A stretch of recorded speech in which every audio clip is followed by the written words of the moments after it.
আমি আমার খালাতো বোনকে পছন্দ করি। আচ্ছা, খালাতো বোনকে পছন্দ করি এবং ভালোবাসি। আমার খালাতো বোন আমাকে ভালোবাসে না, ভালোবাসে নাকি আমি জানি না, কিন্তু মাঝে মাঝে আমার খালাতো বোনের সাথে কথা বলি এবং আমি আমার খালাতো বোনকে বিয়ের প্রস্তাব দিয়েছি। আমার জানা মতে মাশাআল্লাহ, কে বললো রে? তুই নাকি রে? আচ্ছা বাবুরা, আমি আমার খালাতো বোনকে বিয়ের প্রস্তাব দিয়েছি।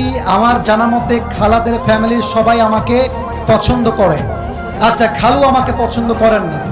আমি আমার বাড়ি থেকে প্রস্তাব দিয়েছি, তারা বলছে আমার খালাতো বোন তাকে মাওলানা পাস করে, বাবারে বাবা, মাওলানা পাস করিয়ে বিয়ে দিবে, কনফার্ম জান্নাতি, মাশাআল্লাহ। আমি তো চাচ্ছিলাম এখনই বিয়ে করি। আমার জানা মতে আমার খালাতো বোন রাজি। এখন মূল কথা হচ্ছে সে কি করবে, এই হচ্ছে তার মূল প্রশ্ন। সে আদৌ বিয়ে করবে নাকি করবে না। Even the most interesting matter is সে তার বয়স, ঠিকানা, কয় নাম্বার সন্তান, তার বয়স কত, মেয়ের বয়স কত, 14 গোষ্ঠী লিখে রেখে দিয়েছে এখানে। আচ্ছা, okay okay, let me share with you on thing. আমি কোনো বিরক্তিকর কথা আপনাদেরকে বলতে চাই না। দেখেন, 1.5 ঘন্টা এতগুলো হাদিস বললাম, এত ঘটনা বললাম, আয়াত বললাম, তাওয়াক্কুল বললাম। দেখবেন, মাইন্ড করবেন না, এগুলো বেশি একটা ভাইরাল হবে না। এই যে প্রশ্ন পড়লাম, এইটাই কালকে কয়েক কোটি মানুষ দেখে ফেলবে। তার মানে বাঙালি ভালো জিনিস খায় না, যত আউল ফাউল সব বাঙালিরা খায়, ঠিক না বলে? তবে যেহেতু সে প্রশ্ন করেছে, উত্তর দিচ্ছি। প্রথম কথা হচ্ছে, বিয়ের বয়স হয়েছে, বাপ মাকে বুঝাবা প্লিজ, মুঝে শাদি করনা है।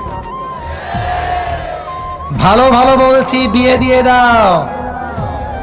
নয়তো যদি না মানো, যদি আমি দেখি আমার চরিত্র নষ্ট হচ্ছে দিন দিন, আমি সবাইকে বলবো বিয়ের জন্য যদি বাপ মা রাজি না হয়, নিজে বিয়ে করবা, পরে গিয়ে বাপ মাকে বলবা বিয়ে করে ফেলেছি, যা করতে চাও করো, আই ডোন্ট কেয়ার।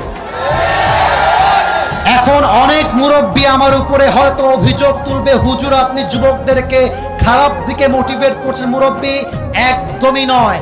আমি মনে করি জেনার চাইতে 1000 গুণ বেশি উত্তম সেই বাপ মাকে অমান্য করে বিয়ে করা, যে বাপ মা সন্তানের চরিত্র নষ্ট হচ্ছে দেখেও বিয়ে দিতে চায় না। তুমি আমার বাপ, তুমি আমার মা, তুমি দেখতেছো দিন দিন আমি মেয়েদের নেশায় আসক্ত হচ্ছি, আমি পার্কে যাচ্ছি, আমি প্রেম করতেছি, মেসেঞ্জারে, হোয়াটসঅ্যাপে, হোয়াট এভার ইট ইজ, আমি নষ্ট হচ্ছি। তুমি মা হয়ে যদি আমার